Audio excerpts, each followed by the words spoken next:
Welcome to episode 3 of Coach On and Off the Field, where Tim Hagen and I bring to you moments from our youth sports coaching experiences, and we illustrate the parallels into the corporate setting.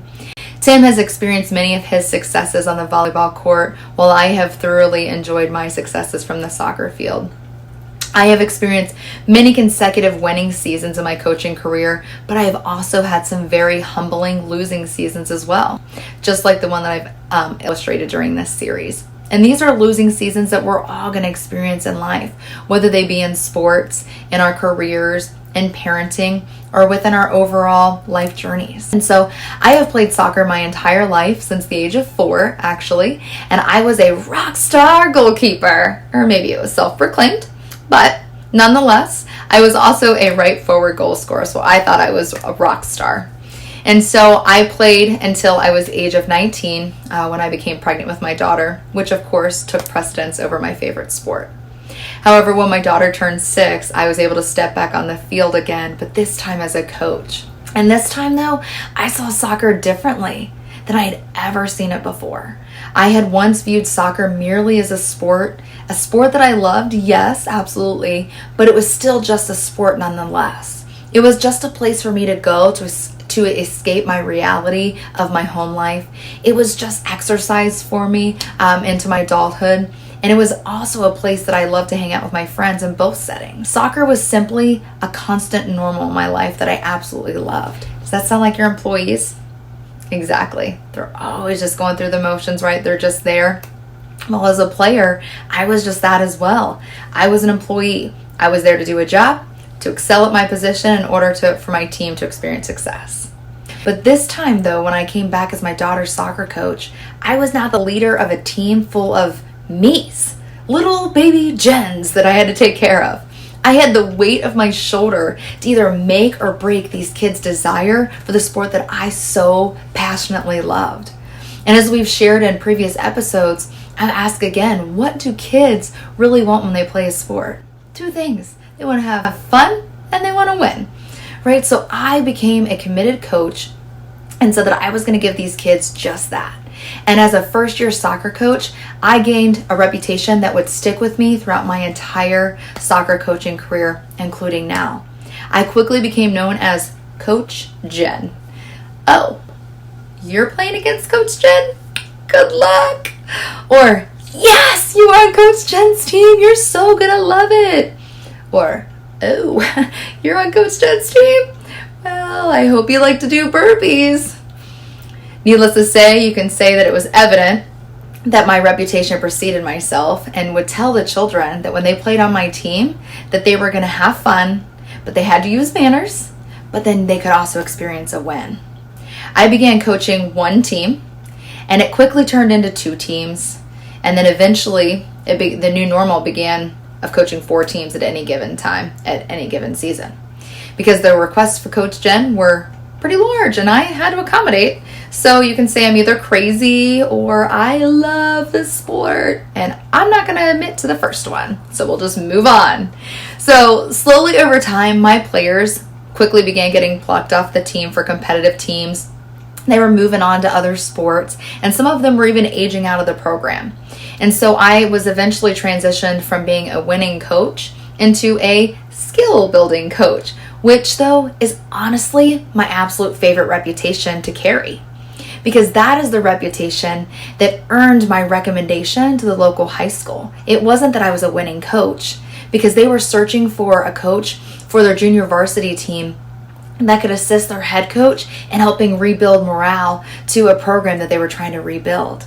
And they said, you know what, Coach Jen is excellent at taking lower level players, and growing them into varsity starters. So let's bring her on. Y'all, I didn't even have to apply because of all of the consistency that I had built over the years. My reputation went along with me into this current role. And so now I don't share any of this to demand credibility based on my soccer record, but I do share this though to show relatability to those of you in your current losing season. I totally get the highs of being a winning manager, a winning coach, a winning employee, and a winning player, but I also totally understand being a losing employee, a losing coach, and a losing manager. I have been on both sides, but I have equally enjoyed both experiences because I have learned something about myself throughout each season, especially this 0-12 losing season that I've highlighted during this episode. And so the very first season that I coached non-returners or new to the sport players, as many will call them, I have to admit that I was a bit frustrated. I had spent years building a winning reputation. I enjoyed winning. I loved the trophies and I thrived, y'all, on the recognition. But something shifted in me during this season with these 21 boys. It was my first season not only coaching an all-males team, but also coaching a 0-win throughout the entire season team. So you can say that it definitely took some adjustments and lots of prayers for me to step back on the field each week so that I could continue to be that positive influence that these boys so much needed. Can you relate to that at all? Are you coming into work every day and your team is just not getting it? They seem to be frustrated, aggravated, and discouraged, and all the time you're like, man, why can't they just hit their numbers? You were so excited because you were promoted into this new location. You're pumped. You get in there. You're trying to change things and you realize this place just is still failing. This branch is still not performing. It's super frustrating, right? But I can say that there's hope because when I changed my mindset, I changed the entire season. When I truly took the time to analyze the season, my coaching efforts, and the efforts of my players, I was able to step back and realize that there were lessons that existed within the current season that I was in.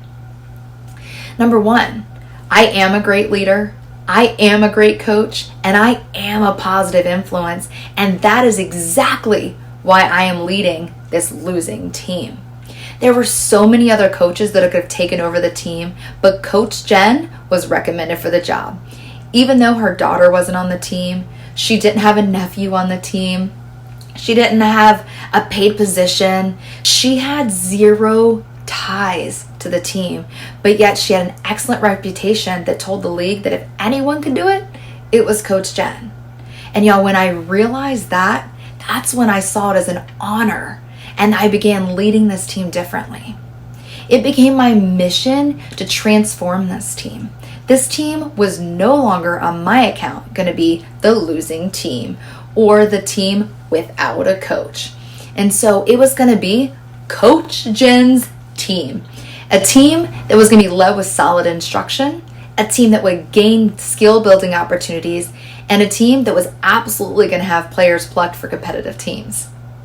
So when you realize that you were chosen for this specific losing season that you're in because your superior saw something in you that maybe even you haven't seen in yourself yet, that is the moment in which you're going to be able to experience the shift and you're going to be able to have your employees start reciprocating and respecting you.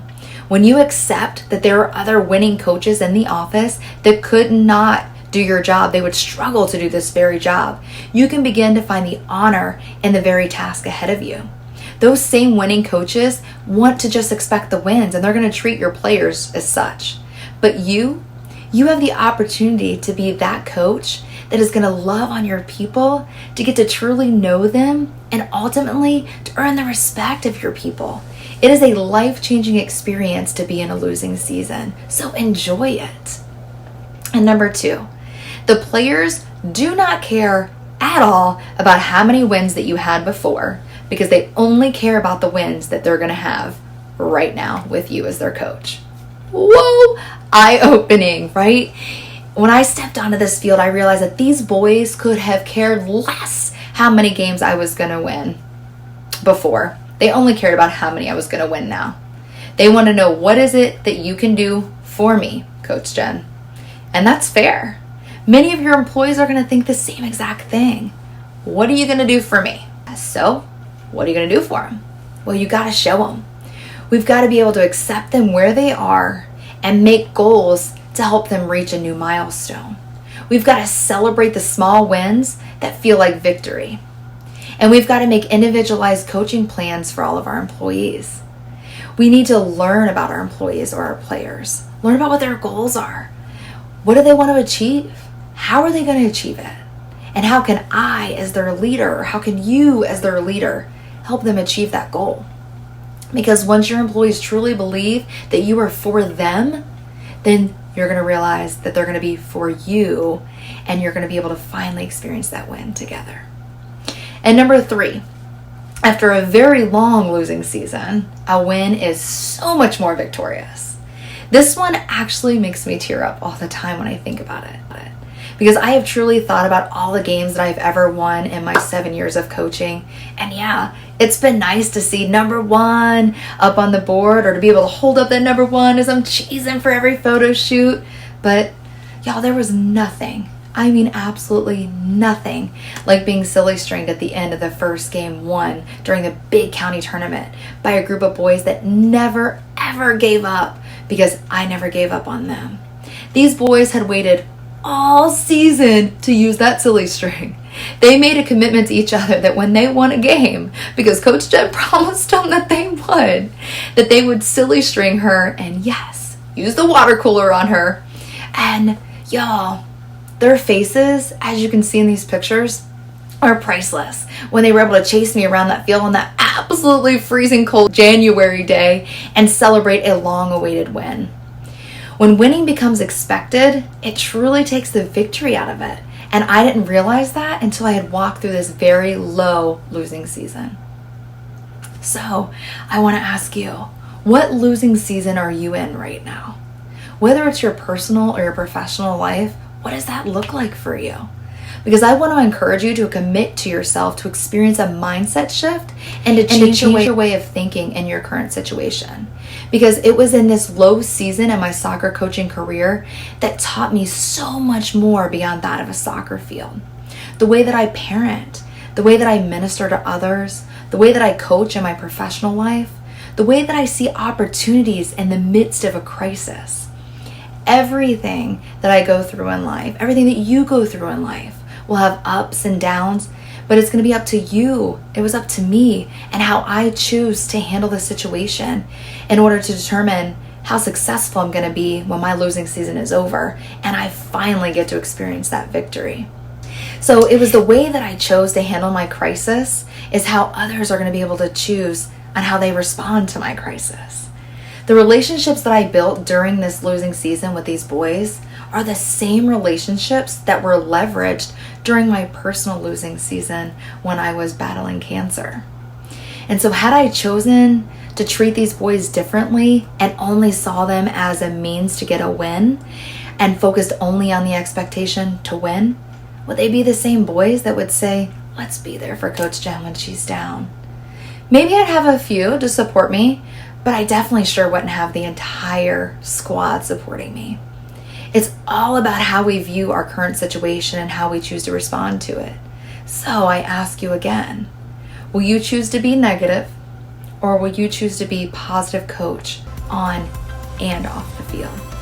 Thank you so much for watching Coach On and Off the Field. I am coaching strategist Jen Ziner.